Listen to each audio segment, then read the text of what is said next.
अस्सलाम वालेकुम दोस्तों, मैं हूं आपका दोस्त अमजद अली।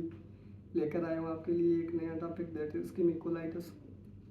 तो ये एक पैथोलॉजी के लिहाज से एक इम्पॉर्टेंट टॉपिक है। यहाँ से BCQs MCQs वगैरह उठाए जाते हैं। तो आपको बताऊं कि डेफिनेशन इसकी ये है कि एक लफ्ज़ है इस्केमिक, दूसरा है colitis. Ischaemic mean decrease blood supply, colitis mean inflammation of colon. तो अगर डिक्रीज ब्लड सप्लाई की वजह से अगर कोलोन में इन्फ्लामेशन हो तो इसको हम सिंपली बोलते हैं इस्केमिक कोलाइटिस। इसके जो काजेज़ हैं वो बहुत सारे, मैं कोशिश करूँगा जो मेन काजेज़ हैं उनको डिस्कस करूँ।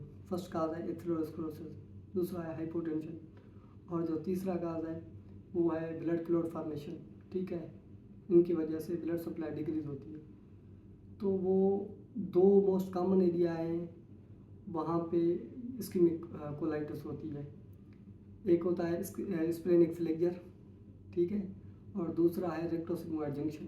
ये मोर प्रोन होते हैं फॉर इस्कीमिया, ठीक है। और अब मैं डिस्कस करूँ इसके मार्फोलॉजिकल फीचर। तो आप देखेंगे जो म्यूकोजा है लार्ज इंटेस्टाइन का वो सेगमेंटली इन्वॉल्व होगा। तो वहाँ पे या वो म्यूकोजा पर्पल होगा या डस्की होगा या ब्लूइश होगा, ठीक है। उसके साथ एडिमा भी होगा, ठीक है। और अगर हम इसके माइक्रोस्कोपिक फीचर्स की बात करें तो आप देखेंगे कि कोआगुलेटिव नेक्रोसिस हो सकती है, ठीक है।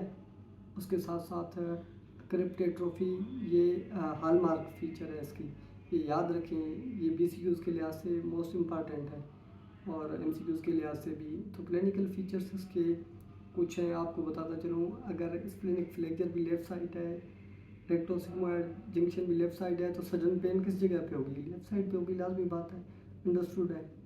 और उसके साथ साथ एब्डोमिनल टेंडरनेस भी होगी क्योंकि इन्फ्लामेशन है। और उसके अलावा अर्जेंसी टू डेफिकेट, ये भी क्लिनिकल फीचर है।